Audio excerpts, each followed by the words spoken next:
Hi friends, നമ്മളൊക്കെ ദൈവത്തോട് ചിലപ്പോൾ ഉള്ളുരുക്കി പ്രാർത്ഥിക്കാറുണ്ട് നമ്മൾ ഉദ്ദേശിച്ച കാര്യം നടക്കാൻ വേണ്ടി. പക്ഷേ നമ്മൾ ദൈവത്തോട് ഉദ്ദേശിച്ച കാര്യമല്ല ചിലപ്പോൾ നമുക്ക് തിരിച്ച് ലഭിക്കുന്നത്. അപ്പോൾ നമ്മൾ ഒരിക്കലും ഡിസപ്പോയിൻ്റ് ആകരുത്, സങ്കടപ്പെടരുത്. കാരണം ദൈവം തരുന്നതിൽ അതിലെന്തോ കാര്യമുണ്ടെന്ന് മനസ്സിലാക്കണം. ഞാനൊരു ചെറിയ കഥ പറഞ്ഞ് മനസ്സിലാക്കി തരാം. ഒരു കാട്ടിൽ ഒറ്റ തടിയുള്ള 3 മരങ്ങൾ ഉണ്ടായിരുന്നു. 3 മരങ്ങളും പരസ്പരം സംസാരിക്കുകയാണ്. ആദ്യത്തെ മരം പറഞ്ഞു, ഞാൻ വളർന്നു വലുതായാൽ എന്നെ രാജകൊട്ടാരത്തിലെ റാണിയുടെ മുറിയിലെ ഒരു തൊട്ടിലിലെ രാജകുമാരനെ ആക്കാൻ വേണ്ടി ഞാൻ തൊട്ടിലായിട്ട് എന്നെ ഉണ്ടാക്കണമെന്ന്. രണ്ടാമത്തെ മരം പറഞ്ഞു, എനിക്ക് അതേ കൊട്ടാരത്തിൽ തന്നെ റാണിയുടെ കിടപ്പുമുറിയിലെ കട്ടിലിന് വേണ്ടി എന്നെ ഉപയോഗിക്കണമെന്ന്. മൂന്നാമത്തെ മരം പറഞ്ഞു, എനിക്ക് അതേ കൊട്ടാരത്തിൽ തന്നെ രാജാവിൻ്റെ സിംഹാസനമായിട്ട് എനിക്ക് എൻ്റെ തടിയെ പ്രയോജനപ്പെടുത്തണമെന്നും. ഇങ്ങനെ 3 പേരും ഒരു ആഗ്രഹമായി അവർ വളരെ വച്ച് ദൈവത്തോട് പ്രാർത്ഥിച്ചു കൊണ്ടിരുന്നു. വർഷങ്ങൾ കടന്നുപോയി. അങ്ങനെ അതുവഴി ഒരു കൃഷിക്കാരനും അദ്ദേഹത്തിൻ്റെ മകനുമായി നടന്നു പോവുകയായിരുന്നു. ഈ മരത്തിനെ കണ്ടപ്പോൾ കൃഷിക്കാരൻ മോനോട് പറഞ്ഞു, നമുക്ക് ഈ മരത്തിനെ നാളെ തന്നെ വെട്ടിയെടുക്കാം.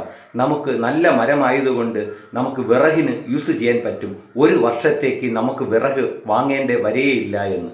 ഇത് കേട്ടതും തൊട്ടടുത്ത് നിന്ന മരങ്ങൾ ഈ 3 മരത്തെ നോക്കി പരിഹസിച്ചു ചിരിച്ചു സംസാരിച്ചു. പിറ്റേന്ന് രാവിലെ വന്നു ഈ കൃഷിക്കാരൻ ആ 3 മരങ്ങളെയും വെട്ടിമുറിച്ച് വീട്ടിലോട്ട് കൊണ്ടുപോയി. വീട്ടിൽ കൊണ്ടുപോയതിന് ശേഷം 2 ദിവസം അവിടെ ഉണ്ടായിരുന്നു. 3-ാമത്തെ ദിവസം ഭാര്യ പറഞ്ഞു, ഞാൻ ഗർഭിണിയായി ഇരിക്കുകയാണ്. എനിക്ക് നമ്മുടെ പിള്ളേരിനെ ജനിക്കുമ്പോൾ തൊട്ടിലാക്കുവാൻ വേണ്ടി നമ്മുടെ വീട്ടിൽ തൊട്ടിലില്ല. അതുകൊണ്ട് ഈ മരത്തിൽ നിന്ന് തന്നെ എനിക്കൊരു തൊട്ടിൽ നിർമ്മിച്ചു തരണം.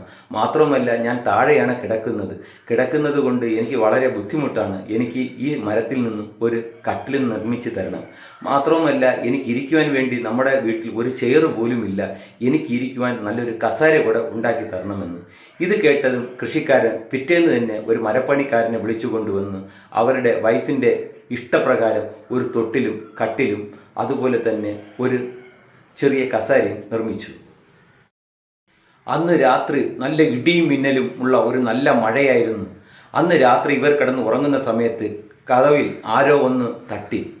ഈ കൃഷിക്കാരൻ ഡോറ് തുറന്നു നോക്കിയപ്പോഴത്തേക്കും ആശ്ചര്യപ്പെട്ടുപോയി. ആ നാട്ടിലെ രാജാവും രാജകുമാരിയും രാജകുമാരിയുടെ ചെറിയ കുഞ്ഞും കൊണ്ട് അവർ നിൽക്കുന്നത് കണ്ടു. അവർ അമ്പരന്നു പോയി. അപ്പോൾ രാജാവ് കൃഷിക്കാരനോട് പറഞ്ഞു, രാജ്യത്ത് ചെറിയ ഒരു അപായ സൂചന ഞങ്ങൾ കിട്ടിയിട്ടുണ്ട്. അതുകൊണ്ടാണ് ഈ കാട്ടിലോട്ട് വന്നത്. ഇന്ന് ഒരു രാത്രി ഞങ്ങൾക്ക് ഇവിടെ വിശ്രമിക്കാൻ നമുക്ക് സൗകര്യങ്ങൾ ഒരുക്കി തരണമെന്ന്. അപ്പോൾ ആ കൃഷിക്കാരൻ തന്നെ രാജാവിനെ പുതിയതായി നിർമ്മിച്ച ആ കസേരയിൽ ഇരിപ്പിച്ചു. രണ്ടാമത് ആ റാണിയെ തന്നെ റെസ്റ്റ് എടുക്കുവാൻ വേണ്ടി ആ കട്ടിൽ കിടക്കാൻ പറഞ്ഞു. ആ കൊച്ചുകുട്ടിയെ അവർ ഉണ്ടാക്കിയ പുതിയ തൊട്ടിലും കിടത്തി വെച്ച് അന്ന് ഒരു രാത്രി അവർ സുഖമായി അവിടെ കഴിഞ്ഞുകൂടി.